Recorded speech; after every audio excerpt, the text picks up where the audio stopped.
Okay. Yes, good day students. So, of course, last videos that you saw, you must have watched. I taught English in those, but today I'm not going to teach English. I'm going to take up social studies, and we are going to start with history. Now, some of you, or we usually hear people criticizing, oh, history is a boring subject. Who's going to, we should not study history. But children, history is very important. You know, for your competitive exams later on, if you are sitting for civil services or if you're going for some other competitive exams, so history is important. So you should not throw your history books, but you should keep later on. If you decide to sit for civil exams or bank exam, you can use these books, okay? And so this year I'm taking up history of 7th standard. Last year you studied about ancient history. In 6th standard you studied about ancient history, and this year in 7th standard you have medieval period. A lot of changes took place in medieval period. Okay, right from we find that forestry, people used to go from place to place, or they were living in forest, isn't it? You studied all that, but now they had begun to clear up the land to grow new crops they came to know, and they began to use new crops, and there were a lot of changes taking place, and lots of travelers came to India. Okay, so now let us look at one at a time. Okay, and in this chapter, the chapter deals with tracing changes through 1,000 years. So we are going to study this, and I hope you will like it and you will understand. Now I have written some of the words that have come across here. Some of you might be knowing the meaning, some of you might not be knowing. So let us look at the words. Cartographer. Cartographer is the person who makes maps, who deals with maps, is called cartographer. Okay, we come across this cartographer, don't forget this word. Then chronicler. Chronicler is the person who writes history, who's dealing with history or important events he writes. He's called chronicler. Okay. Now CE. In earlier history books, we mostly come across AD for period, for time. When they mention the year, they use AD or BC. And I don't know, and before Christ. AD they use when the Christ was born, after Christ was born, AD, and BC is before Christ was born. But there was a lot of controversy, clash. Some people were of the belief that it's not the exact birth of Jesus Christ's year is unknown, and moreover it was related to one religion. That's what was thinking was. So nowadays, mostly in most of the books we find, in place of AD, we find CE, and in place of BC, we find BCE, means common era. CE stands for common era. Okay, and BC is before common era. So that has been replaced. Okay, now we come to the first part. Let us divide it, and the first part is about. Let us look at the maps that took place. Maps were important. You know, India was very rich. It was known as Golden Bird, and people came here, and people wanted. It has a rich store of spices and cloth and so on, and people flocked here. So in 1154, or we can say 1154 CE, Common Era, and a geographer Al-Idrisi, he prepared a map. You can see here, it's given in a book also. Okay, but this map was unlike the maps of India that we use today. He had made a world map, and in that world map, India's map was also there. But in his map, he had shown the South India on the top, and Sri Lanka also on the top, and North India below. So that map was a beginning, and it was used by travelers, especially those who came from Asia, who came to India, they used this map. For 3 centuries it was used, but later on more travelers as they came, they came to know the places, and from Europe also travelers began to come. So we find in 1720s, French cartographer prepared a map, somewhat the map that we have nowadays, somewhat, not exactly, but North India, you can see here, North India was in north and South India in south and Sri Lanka in the south. But when we look at it's very lot of places are given in this map and overcrowded, and this map had coastal areas, particularly coastal areas were given in detail. If you look at this map of the French cartographer, we find that the coastal areas, the places which are the coast of India, near the coast, were given in detail. Okay, so European travelers used this map for many years, and they came here, merchants, European merchants, sailors, voyagers, they came here and they used this, took help of this map. Now, okay. Now, yes, one more thing I want to mention, that the map, whether we look at the map that was prepared by Arab geographer Idrisi, in that map also Kannauj was mentioned in UP, that is Uttar Pradesh, Kannauj, but it was Kannauj, Q. It was in Persian language. This map was in Persian language, and Kannauj was mentioned. And in this map also, the one which was prepared by French cartographer, in this also Kannauj was mentioned. Okay, so now we come to the next, that is new and old terminology. Okay, now history, we are studying history and changes that kept on taking place. Nothing is static. Everything changes, and so is the language. Language also changes. So, and the culture changes, and the people's profession also, with the advancement, the professional, the liking for the different profession, jobs also changes. So, we find that there was a lot of change. So, the travelers who came here, the cartographer who came here, and wrote, especially Persian.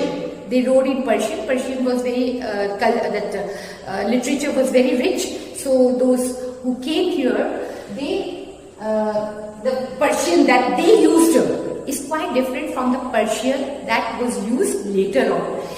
Now children, Persian means Iranian. The language that was used by Iran.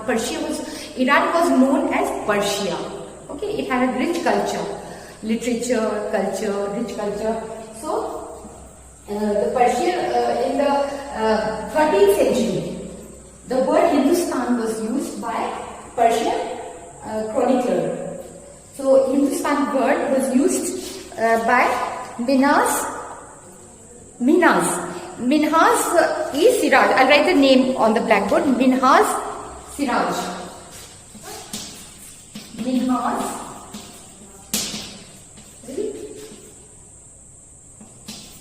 Siraj. R-A-J.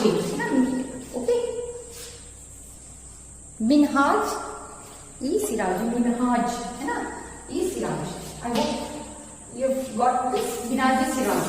So he was a Persian chronicler, and in 13th century he used the word Hindustan.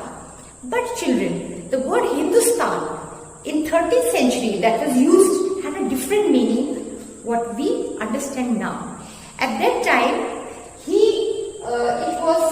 when he used Hindustan, he meant the places that means Haryana, Punjab, and the land or the places that lay between Ganga and Yamuna. Please refer to a map and see the places like Uttar Pradesh and all, between Bihar, Uttar Pradesh, so between that is Ganga and Yamuna. So that was what he meant was, that is the places which were under Delhi Sultanate. Okay, when he used the word, he was chronicler, and then he was writing the events or the history. Whatever he, Minhaj-e-Siraj wrote, he used the word Hindustan. He wanted to mention the places which were under or the rule of Delhi Sultanate. Okay, for rule of Delhi Sultanate, he used the word Hindustan, that means Haryana, Punjab, and all the land that was between Ganga and Yamuna. So, but in 16th century, okay, in 16th century, Babur used the word Hindustan, but he was a great ruler of Mughal. He came to India. He was great in the sense that he was the first great ruler of India, of Mughals. Okay, so of course he was okay. So Babur in 16th century, when he wrote, when he mentioned Hindustan, it was not what Minhaj-e-Siraj meant. Okay, what he meant was that about the geography and the fauna, culture. All these three, culture, geography and the fauna of this place of Hindustan, of India. Same subcontinent. And then in 14th century, Amir Khusro, a poet, a great poet, Persian poet, had used word Hind. He also meant similar meaning he had in mind, that is geography and culture of subcontinent Hindustan or India. Now, same way, let us look at the other word that was used by historians at that time, foreigner. The word foreigner. The word foreigner at that time meant somebody from other village, from another village. Okay, people of same village were not foreigners. They called them Ajnabi or Pardesi. Ajnabi was in Persian, and in Hindi it was Pardesi, foreigner. Nowadays, when we say foreigner, the word foreigner, when we use it, what comes to our mind is a person who is not from India, from abroad, from outside he has come, from outside India he has come. But that time, foreigner meant somebody from other village. So that was the word foreigner. Okay. So next we come to historians and the sources. Historians have the sources, how they collect they record the source. What were the sources to write history? So, of course, if I asked you, you would promptly reply that coins. They come to know about the different coins, about the rulers, the coins that are were minted. Coins, inscriptions that were on architecture or a building or on coins, on some other slabs. So inscriptions, then architecture, the buildings and all, temples, you have studied in 6th standard. So like architecture also tells a lot about the rulers, about the people. Then is the textual record. Now textual record is very important in this period. We find the invention. Okay, not discovery. There's a difference between discovery and invention. Discovery means which was there and you find it. It's discovered. Invention means something new is developed. So paper was invented, and with the paper, the use of paper became very popular. Many records were written. Holy texts began to be written on paper, chronicles of rulers, letters, teachings of saints, petitions and judicial records could easily be maintained.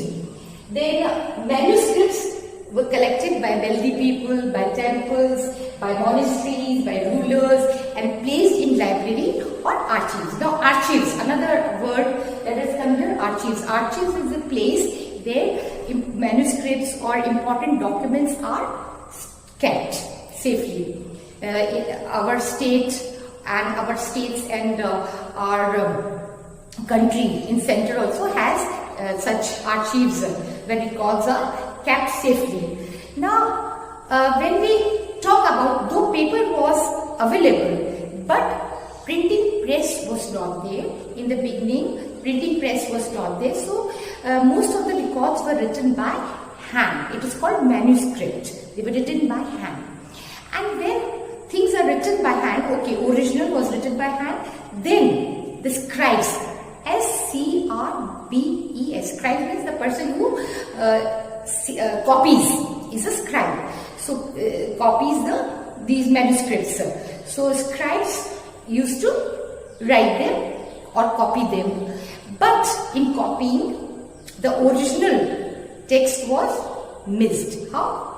For example, when you are absent from a class, when you are absent from a class, the very next day you try and take the homework or classwork from your friend, and you copy whatever your friend has written. You copy it, and sometimes when you're sitting alone, you don't understand, and you reproduce a new word, or you write. Now another friend of yours takes your copy. He again does not understand the writing and again puts, and this chain continues, and then at the last, and what happens? The original that was given in the class is missed. Same way happened with these manuscripts. These manuscripts, when the scribes copied or wrote, they missed some words here or there, and it continued, and the original one was lost. And there's one example of Ziauddin Barani. Ziauddin Barani. Ziauddin Barani. He had written his chronicle. He had written in 1356, and then after 2 years again he wrote manuscript. But scribes, they kept on copying and copying and copying, and so this original one was lost. Nobody knew about the original. It was quite different from the copied ones, because the chain to adding your own words or missing out the words, so it continued. And it was only in 1960 that the historians, by chance, they found the original manuscript written by Ziauddin Barani, and they found it was quite different from the ones that was available. So this is one of the examples. Then, okay, so this is over. Now we come to the next one, that new social and political groups. Lot of changes were taking place. Okay, now forests that were earlier, people were living in forest, or they were nomadic, they were moving from place to place and selling or interchanging things, but now they began to, in medieval period, we find people began to clear the forest and began to lead a more settled life, and agriculture of peasants became very common, and the new crops people began to grow, like potato, then beverages, potato, corn, beverages like coffee, tea, then chilies. So all this also began to be grown, and people began to consume them. So this was a change in this medieval period. Then we find that a lot of changes were taking place in the society also. Now people, there were a lot of changes in the society, and we'll continue with this in the next video. Thank you.